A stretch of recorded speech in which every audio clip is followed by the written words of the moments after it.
Les relais pour la vie de Salaberry-de-Valleyfield et de Châteauguay qui se tenaient en simultané le samedi 3 juin dernier ont permis d'amasser des milliers de dollars au profit de la Société canadienne du cancer. On s'est rendu dans le bureau du sud-ouest de l'organisme afin de dresser le bilan des événements.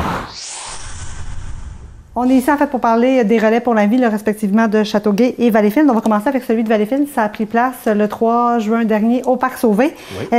Quel bilan on peut dresser de l'événement? Un super de beau bilan. Ça a été un événement où est-ce qu'on avait plus de 400 participants.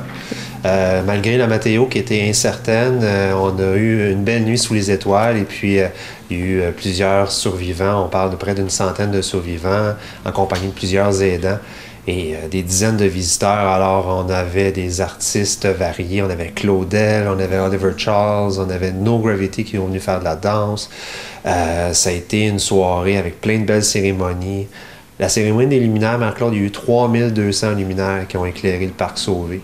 Wow. C'est vraiment beaucoup de belles bougies là, qui ont éclairé notre nuit. Puis on a eu vraiment là, une nuit magique. Ça a été un très beau bilan. Et si on fait le bilan en termes financiers, combien d'argent a été amassé? On est très fiers d'annoncer qu'on a récolté plus de 135 000 pour la 11e édition.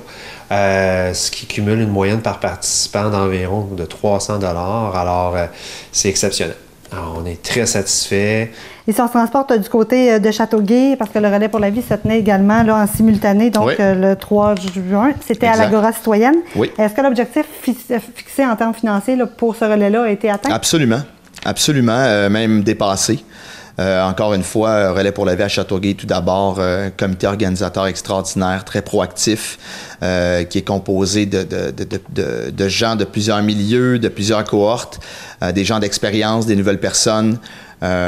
Encore une fois, là, on parle de 115 000 $ qui ont été amassés pour le Relais pour la vie à Châteauguay. Pas très loin d'une centaine de survivants également. Beaucoup de luminaires qui ont balisé la piste aussi en mémoire de gens qui sont disparus ou en honneur de gens qui luttent contre la maladie. Évidemment, nos phares durant la nuit, c'est ce qui éclaire la piste balisée durant la nuit. Et les émotions vont aussi être bien présentes là, du côté de Beauharnois ce vendredi parce que c'est le 9 juin de ce côté-là. Qu'est-ce qu'on peut dire sur la programmation d'événements? Qu'est-ce qui attend les gens qui vont y participer? Écoutez, les relais pour la vie, c'est sûr que chaque relais pour la vie est différent l'un l'autre, mais il y a quand même un cadre et un canevas qui se ressemblent. Donc, c'est toujours évidemment les trois mêmes grandes cérémonies célébrées avec le tour des survivants, rendre hommage avec la cérémonie des luminaires à la tombée du jour et la cérémonie du thé au petit matin avec le dévoilement des résultats. Mais encore là, les gens vont pouvoir évidemment festoyer, se nourrir. Il va y avoir de l'animation musicale. Il va y avoir aussi, à chaque fois que la marche s'ouvre à Beauharnois, on a le tour des survivants, mais aussi on a une parade des équipes. Chaque équipe parade sous les applaudissements des autres équipes et des visiteurs, ce qui donne un moment assez fort en émotion et on passe par plusieurs gammes d'émotions durant cette soirée. Et ce qui est le fun à Beauharnois, c'est que ça a toujours été un relais super spécial puisque non seulement c'est un relais qui ramasse énormément d'argent, mais c'est un relais qui mobilise énormément la communauté, pratiquement la communauté au complet beauharnoise est là. Et les relais pour la vie, c'est une des activités vraiment fortes là, de la SCC. On le sait, vous ramassez beaucoup de sous avec ça. À quoi ça sert concrètement l'argent qu'on donne pour des luminaires, pour quoi que ce soit là, en lien avec cette soirée-là? La Société canadienne du cancer, premièrement, ce qui est important de savoir, c'est qu'il y a énormément de retombées locales. Cet argent-là va servir à aider les personnes atteintes et leurs proches aidants dans la région du Sud-Ouest, à notre bureau, à notre centre de service également. On investit toujours dans 3 grands axes de mission à la Société.